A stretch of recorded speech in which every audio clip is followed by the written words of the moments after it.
You know, if the government hadn't put 50 cents on cigarettes, I'd wonder what the Cabinet had been smoking. I must say, I am astounded at the unreality of what we've been presented with today.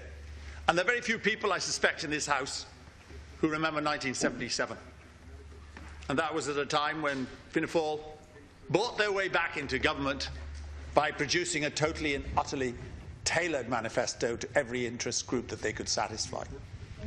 And this is exactly what is happening again. And I agree with what Deputy Daly said there about boom and bust. This is the beginning of the next artificial boom, tailored to various interest groups, found presumably by focus groups being held from time to time, without any ideology, any practice, any commitment, or any conviction. And what we're seeing today, I think, is the beginning of an unreality which is not something which the government should be pursuing responsibly if it listens to what's happening outside Ireland. And I believe that the electorate too will confound you with its ingratitude when it comes to the polls. Nobody is going to be fooled that this budget today was worked out in a scientific and forensic way for the benefit of the economy. This budget was worked out for the benefit of Fine Gael. I don't believe it will work out for the benefit of Fine Gael, but that's the way it was tailored. Because, you know, the growth rate today was miraculously, like the 1.5 billion discovered on Friday night, was miraculously raised from the spring statement of 3.8% to 6% by the Department of Finance. That gives you an enormous amount of scope to do exactly what you like, or to say you'll do exactly what you like. But the experience of budgets of this sort, election budgets of this sort, is, as Catherine Murphy, I think it was said earlier, is that the amount of money given, in many cases and very often, to those least, to the poorest, is taken back subsequently because it's been given at the wrong time, and too much has been given simply and solely because there's an election around the corner. You know, the warnings from the IMF are coming thick and fast about world growth. The warnings from elsewhere are coming. China is in trouble.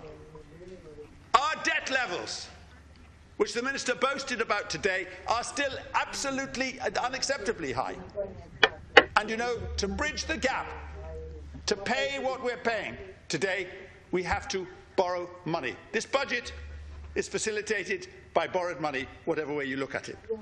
And it assumes that this prosperity, which we apparently now have, will go on at a steady rate until 2021. That's 6 years down the line.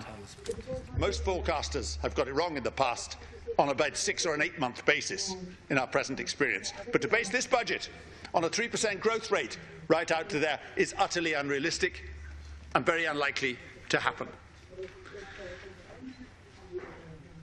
The issue of the erosion of the tax base is a very interesting one. The government made a great play in its earlier years of the need to broaden the tax base. As a result of that, it introduced property tax, supposedly. It introduced water rates, water charges as well, to broaden the tax base. Today, the tax base has been narrowed. That is a very, very dangerous course to be taking. And what the government should have listened to, I think, is a debate that took place here only last Wednesday on the issue of multinationals. It is quite extraordinary that multinationals, whom I welcome to this country, who have given so much jobs, how many jobs, and so much prosperity, are somehow sacred cows when it comes to taxation. Everybody knows that the 12.5% on profits is not a 12.5% on profits. It's a 12.5% tax rate on whatever the multinational decides it's going to be. And what is happening there is profit shifting. And what we should do is go to the multinationals, broaden the tax base and say, you have got to pay your fair share. We don't want to frighten them off, but we do want to broaden the tax base. And if we took that attitude, a lot of the problems which we are seeing today would be resolved overnight. Come out, Chuck the Thomas.